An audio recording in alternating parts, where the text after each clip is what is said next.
Bru, seja bem-vindo para mais um bate-papo aqui no Positiva Sua Mente. Muito obrigado pela sua disponibilidade. Hoje a gente vai falar sobre um tema muito gostoso. Eu sei que você, líder, capitão da Seleção Brasileira de Vôlei, líder aí em moda, nós estamos gravando esse nosso bate-papo em 2022, temporada de moda na Itália, o Bruno está à frente do time. Eu queria que a gente batesse um papo mais livre hoje sobre liderança. Esse assunto que eu sei que seu pai, vamos dizer assim, é o papa das palestras sobre liderança no Brasil, como levar esse paralelo do esporte para dentro das empresas, dentro das famílias, aprender um pouquinho com vocês do esporte sobre liderança, não do ponto de vista dos livros e teorias, mas do ponto de vista prático, do que você evoluiu nesses 10, muitos anos, mais anos aí, de vôlei, seleção e tudo mais, em altíssimo nível. Seja bem-vindo, Bruno. Vamos falar sobre esse tema. Oi, Gil, obrigado. Para mim é um prazer mais uma vez a gente estar batendo esse papo, levando um pouco das nossas experiências aí para as pessoas, falando um pouco sobre liderança, né? Que é algo que é muito... Tema quente das empresas, É né? um tema quente, é um tema que, de certa maneira, eu vivi e vivo isso no meu dia a dia, né? E tendo meu pai dentro de casa desde o início, foi sempre, de certa maneira, uma maneira de ir aprendendo, né, ao longo dos anos e tendo uma pessoa como ele, né, que se tornou, né, uma referência para todos. Bom, eu acredito muito em relação à liderança, o liderar pelo exemplo. Eu acho que isso é o principal, né? A gente, não só por palavras, né, em reuniões ou discussões, mas aquilo que você pratica no seu dia a dia, no seu cotidiano, né, dentro do seu grupo, dentro da sua família, né, dentro da sua empresa. Eu acho que isso que é o fundamental, né? Como você os valores que você transmite a cada dia. Eu acho que isso é o mais importante para você criar esse respeito, né, e que as pessoas sigam, digamos assim, o líder, né? Então acho que as coisas principais, eu digo, dentro de uma equipe, né, uma equipe de vôlei, onde o treinamento ele é sempre muito importante, é ser um cara correto, ser um cara muito dedicado, ser uma pessoa disciplinada, que coloca, né, que se sacrifica certos objetivos pessoais, principalmente pela equipe, né? Eu acredito que colocar a equipe, né, antes do eu, né, nós antes do eu, são as coisas realmente importantes para você, de valores, para que você no dia a dia consiga ter como exemplo, né, ser um exemplo para os outros jogadores, os outros membros desse grupo. Eu pensei aqui quando estava falando, estava anotando aqui, porque você estava olhando para baixo às vezes, alguns itens que eu acho que seria interessante a gente até destacar para as pessoas aí por escrito. Você mencionou a importância, não foi nessa ordem, mas foi a ordem que eu anotei aqui. A questão da coletividade, então a primeira seria a coletividade, onde você deixa um pouco de lado o seu eu, seu ego, as suas necessidades, etc., para pensar no coletivo. Pensar em liderança, seja de uma equipe, até a liderança, a gente é líder dentro de casa com os nossos filhos, dando exemplo, né? Coletividade sempre em primeiro lugar, né? A questão da honestidade, acho que é uma palavra que entra várias coisas dentro de honestidade, sinceridade, senso de justiça, né? De você perceber quando alguém do grupo ali está cometendo alguma injustiça, você tomar as rédeas e não fazer vista grossa, falar, olha, peraí, isso aqui não é legal. Essas intervenções que eu sei que você faz bastante, a gente pode conversar sobre isso. A questão de valores, então mais uma palavra, atitude, que aí também tem a ver um pouco, mas pode ser uma outra palavra, dar o exemplo, disciplina e empatia, foram as coisas que você comentou aqui pra gente, que acho que são boas características sim, elementos essenciais numa receita de bolo para uma boa liderança, esses elementos eles têm que estar presentes, né? Eu acho que mesmo independente se você está no esporte ou não, a liderança ela vem dentro de grupo, nós somos animais que vencemos na natureza pela nossa força de grupo, a gente não tem garras, não tem dentes afiados. Você veja, um leão, um tigre, ele tem um território de 50 km² que ele anda meio que sozinho, só na hora de acasalar que ele arruma uma parceira, porque ele se banca na natureza, sozinho. Né? Ninguém enfrenta muito um leão ou um tigre, a não ser os seres humanos. Mas nós nos defendemos com estratégias. Então, você vai ver na África, aquelas tribos, como é que elas se protegem dos leões? Colocam um espinho, faz uma cerca de espinho, põe fogo no meio. Então, assim, eles têm... a gente é inteligente, trabalha em grupo. Para um grupo dar certo, ele precisa de um rumo. Assim, você vê os pássaros que andam em grupos, peixes, tem os líderes ali que estão determinando alguns comportamentos. Se você tiver uma liderança mais ou menos, ou sem visão. Outra coisa que a gente pode colocar aqui, Bruno, que você não falou, que seu pai fala bastante, até poderia acrescentar nessa lista, visão, né? O líder, ele precisa ter um pouco de visão do todo, né? Se ele não, senão não consegue levar esse grupo todo.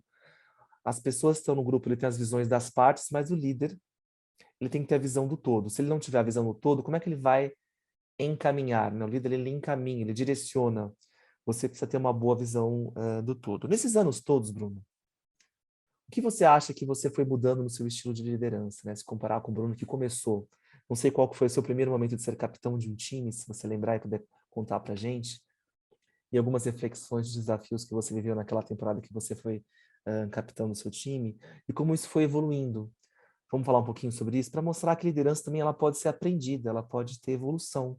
Você não nasceu com esse dom, você pode desenvolvê-lo, né? Como você mesmo disse, você teve um super exemplo de pai líder e de técnico líder. Seu pai e seu técnico eram a mesma pessoa, né? Então, liderança dentro de casa, liderança fora de casa. Vamos falar um pouquinho sobre isso? Bom, vamos lá. Eu acredito muito, assim, eu fui capitão desde na época do meu time juvenil, mas eu coloco jamais depois da minha carreira profissional, quando eu comecei. A minha primeira experiência foi em 2007. Eu ainda era muito jovem, tinha 21 anos, e o Renan, na época, que era o nosso treinador, me colocou, né, como capitão da equipe, que tinham jogadores bem mais experientes que eu. Então, para mim, naquela época, foi, digamos assim, um fardo bastante grande, né? Uma responsabilidade muito grande. Uhum. Hoje eu me vejo assim a diferença muito grande, né, daquele Bruno, digamos, como capitão para o Bruno hoje. E eu acredito em dois pontos fundamentais que, claramente, primeiro, eu acredito que através de experiências que eu tive e de vivências e conversando e tendo outros líderes dentro da seleção na época, eu fui aprendendo. E depois, através, né, do nosso trabalho, né, ao longo dos anos também, que de alguma maneira me abriu a cabeça, né, para me tornar o líder melhor. Primeiro, eu acredito que uma coisa que você falou que é muito importante, que é a empatia.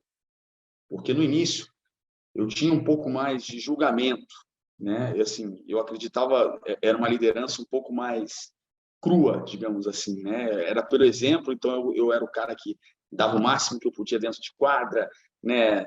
Treinava pra caramba, tentava motivar todos assim, de certa maneira. Se eu visse alguém que não era, digamos assim, que não seguia esse caminho, O que era o eu oposto julgava, disso? eu dizia, que era talvez não oposto, mas que não tinha a mesma, digamos assim, essa dedicação ferrenha que eu tinha, que se dedicava sim, mas que não fosse tão intenso quanto eu, ou que, né, eu achava dentro de mim que aquele cara não estava dando tudo que ele podia, eu ficava nervoso, né, discutia, queria. Então, assim, essa empatia de julgar aos outros, né, foi algo que eu mudei completamente ao longo desses anos, sabe, de entender, né, e ao longo dos anos de criar essa inteligência emocional para ir conhecendo cada vez mais E e tendo essa interessante, visão, interessante você né, falar isso, como porque um grupo das pessoas. o Daniel Goleman ele fala que empatia pode ser aprendida. Você, então, é um caso clássico, cientificamente comprovado, de que empatia pode ser desenvolvida, vamos dizer assim, né? E você acha que essa empatia vem de você estudar um pouco mais sobre como o cérebro funciona? Também a meditação, que é considerada cientificamente como uma técnica que ajuda neurologicamente a estruturar melhor as áreas do nosso cérebro relacionadas com empatia, onde você consegue observar talvez mais o outro e desenvolver uma estratégia de comunicação com ele que é boa para ele, não a sua melhor estratégia, mas a melhor para ele.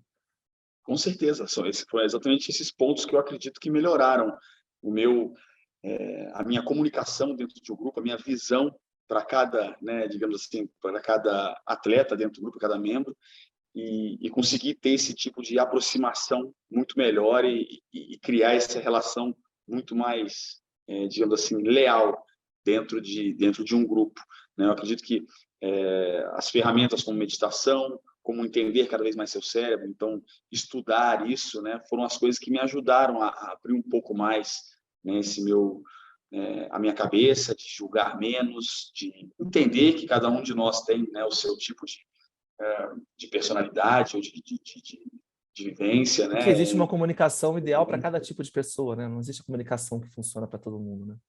Com certeza, isso acabou sendo, né, para mim, tendo dentro de casa um líder como meu pai, mas depois na seleção eu tive que ter esse papo com ele, né, antes da Olimpíada de 2016, para que ele tivesse um pouco mais de inteligência emocional, entre aspas, para entender que o tratamento com aqueles jogadores talvez não fosse o mais Adequado. né, e igual que tinha sido 10 anos antes, quando as coisas deram certo com outro grupo, né? Então, acho que isso foi, de certa maneira, uma coisa que abriu a minha cabeça, consegui abrir a cabeça de uma pessoa que também sempre teve, né, dentro dos seus grupos, um papel muito importante de liderança, que era meu pai. Então, eu acredito que o tempo E é interessante me porque ajudou as muito em palestras que relação o a isso, a ter essa Bernardo, né, maturidade. as palestras que o Bernardo dá, a gente assistiu algumas, ele também sempre volta com isso. O líder também precisa ser humilde, né, Bruno? Eu acho que você e seu pai têm muito essa característica, porque sem humildade não existe aprendizado, né? A humildade, desde buscar uma ajuda, como foi o nosso trabalho, do tipo, não sei tudo, né? Eu sei que seu pai tem essa humildade também, tem desenvolvido cada vez mais, e ele também reconhece, assim, não, eu sei que eu ensinei muito de liderança para o Bruno, mas eu também aprendo muito mais hoje em dia com o Bruno, com alguns aspectos que eu era totalmente inconsciente sobre, né? Vamos dizer assim, né? Então, Eu uma acredito outra palavra aí que a gente pode acrescentar no rol de pensar em humildade. liderança, humildade, né? Ou Eu acredito que quando você consegue colocar, né, você, em algum momento, colocar a sua vulnerabilidade, um momento que você está em dificuldade, que está inseguro, ou que está precisando de ajuda, o líder acaba se mostrando humano. humano e no mesmo patamar dos outros, né? Não existe Perfeito. digamos assim, essa autoridade ou algo do tipo, né? Você está no mesmo patamar de todos, né? Existe só, como você disse antes, né? Alguém que capitaneia, digamos Tem uma assim, esse visão do grupo, mas todo. que tem uma visão do todo, mas que em nenhum momento você se sente maior ou mais importante do que alguém. Então, você demonstrando isso, colocando isso para fora, né, eu acho que você cria, né, um comprometimento, né, entre todos ainda maior. A liderança, ela é um pouco traiçoeira, como você disse, tem alguns problemas que podem ser traiçoeiros. A liderança que faz o seu ego inflar, a liderança que faz você, então, o oposto de humildade, né? Você tem uma soberba. A soberba, ela vai te distanciar do grupo e também vai te distanciar das informações que você precisa para você levar à frente seu grupo. Eu vejo muito isso, liderança, a gente está falando um pouquinho de liderança de equipes. Se a gente pensar um pouco sobre liderança de mercado, é muito mais fácil a marca número 2 inovar do que a marca número 1. Por quê? A 2 não tem esse elemento de soberba, ela está correndo atrás para chegar no topo.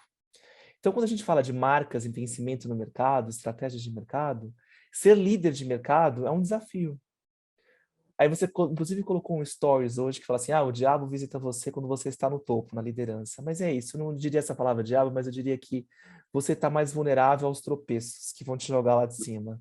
As armadilhas. E é muito comum isso acontecer, né? É muito histórico também nos esportes, para as pessoas terem uma ideia, quando você estuda seleções. Quando uma seleção ganha um ouro, depois no próximo ciclo olímpico, é difícil aquela mesma equipe ganhar o ouro. Porque, queira ou não, tem vários elementos. Quando você chega no topo, você se dá o direito de relaxar e descansar um pouco. Puxa, cheguei aqui. Uma equipe, quando sai derrotada de uma Olimpíada, no dia seguinte já está pensando como que eu chego no topo, né? Uhum. Você vai querer curtir mais, você vai querer descansar, afinal foi uma jornada intensa. Você já está saindo um pouco atrasado na largada para o próximo ciclo olímpico. E é uma coisa que não é só consciente, né? É um movimento inconsciente do nosso cérebro quando a gente chega no topo, de dar uma descansada, vamos dizer assim. Aí o concorrente está correndo para chegar no topo e talvez ele passe você, né? É um desafio. A gente falava muito sobre Por isso, isso, né? com certeza, por isso que o líder ele tem que buscar, né, certas ferramentas para tentar manter o time sempre motivado, né, para não se acomodar. Isso é uma das coisas que eu aprendi ao longo dos anos com o meu pai, né, na época era treinador, que ele sempre, né, dizia de deixar o time sempre na zona de desconforto, né? Você nunca podia estar na zona de conforto. Você tinha que, então, a cada vitória, a cada título, no ano seguinte, o treino começava mais cedo. Era uma maneira de você, Dele mostrar para o né, grupo. mostrar e ver o quanto o grupo, né, iria aceitar, digamos assim, e correr atrás, né, do próximo objetivo com a mesma gana e com a mesma fome de antes. É uma maneira de motivar né, a todos. Então, isso sempre foi muito claro desde que eu cheguei na seleção e vendo aquela seleção que venceu tudo, e depois a nossa geração, que, de certa maneira, por mais que não tenha vencido sempre, mas sempre teve esse tipo de filosofia, essa mentalidade, que eu acho que é aquilo que diferencia, né, as grandes empresas, que elas continuam no topo ou estão sempre brigando, porque elas nunca se acomodam. Obrigado, Bruno, por nosso bate-papo. Acho que foi bastante esclarecedor. Obrigado a vocês que nos acompanham aqui. Se tiverem alguma dúvida, mandem sugestão de temas para as próximas conversas. Obrigado, Bruno. Valeu, Gil. Foi um prazer. Um abração.